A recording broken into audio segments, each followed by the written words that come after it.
Good evening. Tonight we are going to discuss whether or not magic works.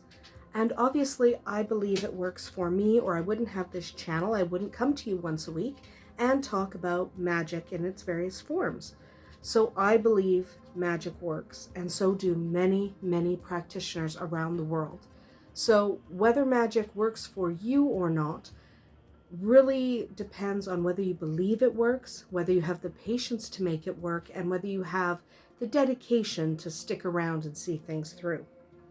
So spells and rituals always have an effect, no matter how slight, and no matter which style of magic you happen to be using. However, the effect you get is not always the effect you intended. So a really good example is casting a spell for more money. You need a little bit more money, so you cast a spell to bring money into your life. Except instead of doing that, what you actually do is cast a spell to get enough money to pay your bills. Those are two very, very different spells. One is to bring money into your life, and the other one is to have enough money to pay your bills.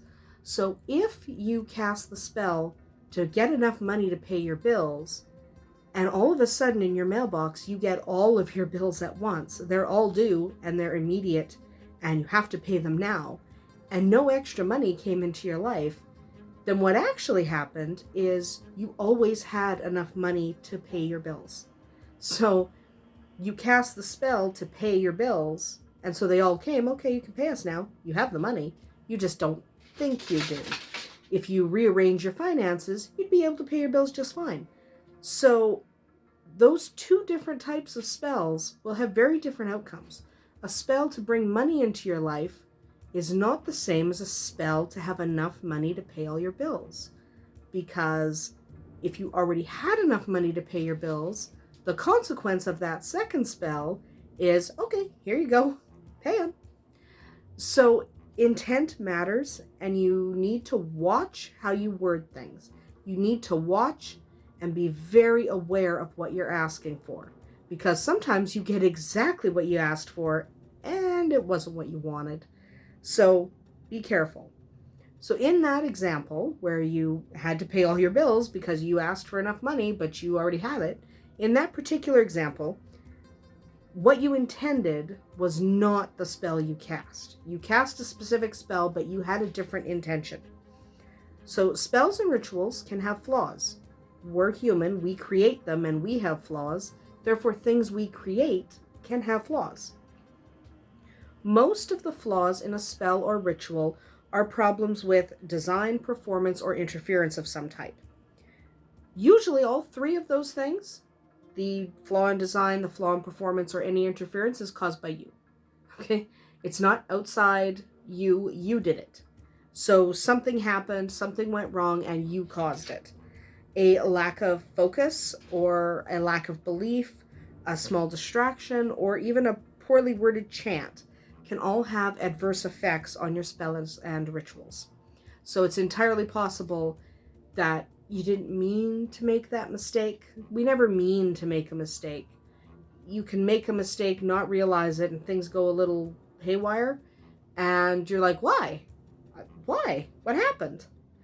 Well, it's because you weren't necessarily paying as much attention as you should. So a properly crafted and executed spell or ritual will almost always meet with success. However, it is important to note that true magic, not stage magic, not Hollywood magic, but true magic that we're actually using, isn't the same as Hollywood magic. It's rarely flashy, and special effects are almost non-existent. So you're not going to fling some sparks out of the end of a wand. That's not how wands work, and that's not how magic works in the real world. So true magic takes belief and practice to be effective. You have to truly believe in what you're doing, and you need to have practiced. You can't just sit down one day, cast a spell, and hopefully that is the best spell you'll ever cast, and you're perfect at it. Like anything else, it requires practice. Practice makes perfect. Same thing applies to magic. Magic is not entirely well understood, And discovering the magic within you does take time. Okay, we all have magic in us, but it can take a little bit to bring it out. And it can be a bit of a harrowing process. There can be a lot of frustration, a lot of disappointment as you go about discovering how you can best use magic to your advantage. Magic itself is difficult to explain, and it's even harder to master. And it takes a long time. Okay, you're not going to sit down today, decide you want to be a witch, boom, now I'm a witch, now I'm casting spells and they're all perfect. It takes time and patience. Following a magical path is not for everyone. It requires courage, patience, and understanding. And the greatest of those is actually patience. You have to be willing to wait because it does take a great deal of time. And unfortunately, there's nothing you can do to speed up that process.